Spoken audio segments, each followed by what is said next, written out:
Hi everyone, welcome to the channel. On this video I'm going to show you guys how to customize homepage on your Google Chrome on Windows 11. So here I have several Chrome that separated by accounts, which is I'll separate my business into several accounts. So when I open this shortcut of Google Chrome, it will open the bookmark or a specified website that I type in. So how to do this method? So it will be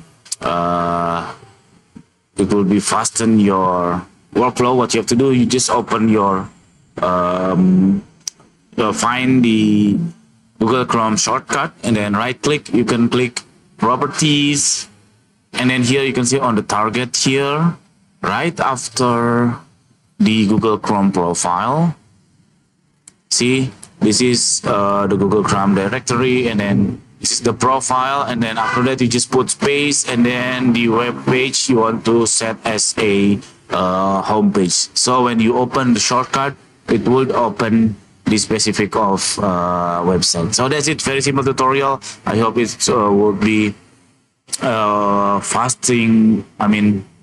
make your workflow more efficient. Thank you for watching guys. See you on the next video. Bye bye.